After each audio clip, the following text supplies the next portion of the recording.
السلام عليكم ورحمة الله وبركاته. إخواني أخواتي، كما وعدتكم سابقا أنني سأقوم بحلقات متعددة لفوائد الزعتر وسردها عليكم وتقديمها إلى الناس قصد الاستفادة منها ومن فوائد هذه المركبات التي تعود على الناس بالنفع والخير والبركة. على بركة الله. الآن باش نتكلم معكم على فوائد الزعتر البري للجهاز التنفسي. الزعتر البري دائما كنقول لكم الأصل في الطبيعة هي الأمور الطبيعية المحضة التي لم تدخلها يد البشر وتغير من أحوالها. الزعتر البري اللي كينبت في البوادي هو المطلوب عندنا، وإن كان الزعتر كله فيه فوائد لكن البري أعظم فائدة بإذن الله. الزعتر البري أحبة الكرام يستخدم في الطب الشعبي كثيرا للسيطرة على أعراض العديد من الأمراض ديال الجهاز التنفسي، وحنا كنشوفوا الناس في البوادي كيستخدموه بزاف من هذه الأمور هذه، خصوصا الناس اللي كيعانيوا من الأمراض الجهاز التنفسي وكيستخدموه عن طريق الشاي.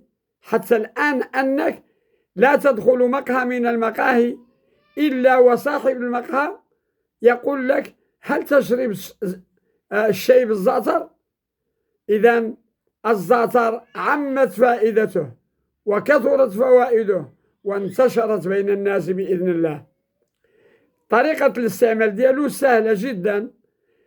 قبيطة هكا صغيرة مقدار 5 غرام في إبريق من الشاي، وخليه يطلق مزيان ما بين 10 دقائق ربع ساعة، ويشرب دافئا مضافا إليه العسل، وإن كان الناس الآن كيديروا السكر للحصول على فائدة أكبر.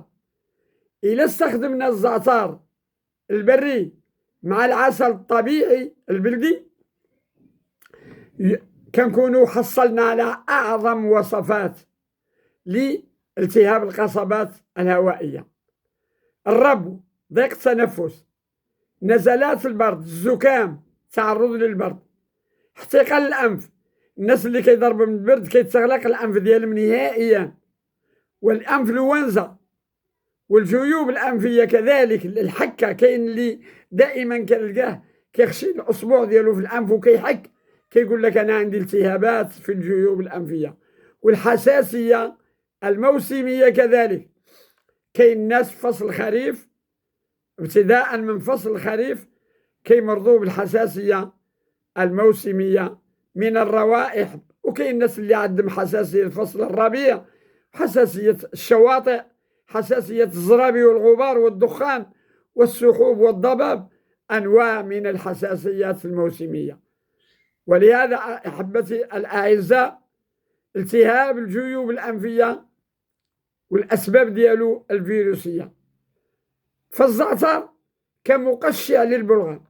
ملي كتبقى تشرب الزعتر دائما كتبقى الكحة ديالك أو السعال كيولي رطاب وكيقلع داك البرد وداك البلاغم اللي لصقه لك في الصدر في الصدر ديالك من داخل في المسالك التنفسية، ويسهل خروجها إلى الخارج، ما يسمى حشكم بالدارجة التنخيمة. والتنخيمة راه نعمة من الله عز وجل. لو أن الجسم ديال الإنسان والصدر ديال الإنسان بقى عامر بها فقد يؤدي ذلك من واحد البلوكاج كبير في جسم صدرك أخي العزيز. فإذا الزعتر مع الحليب مع الماء والعسل مفيد جدا لإزالة هذه البلاغم.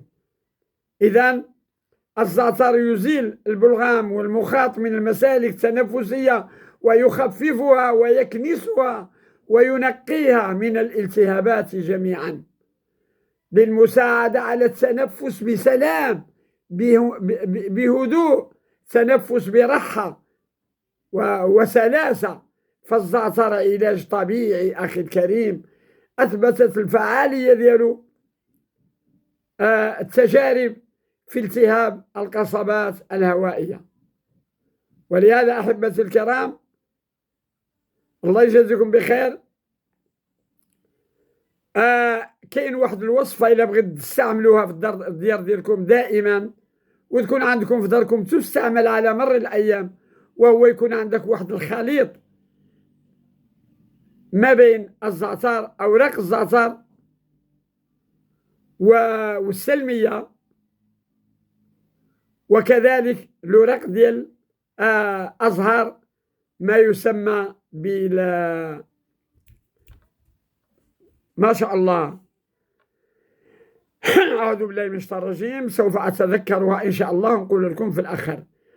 الخزامة، الأزهار الخزامة والسلمية والزعتر يكونوا أجزاء متساوية، مقدين عندك مهرمشين محطوطين في واحد القرعة، وإن شاء الله سترى فيهم عجائب عجيبة إن شاء الله.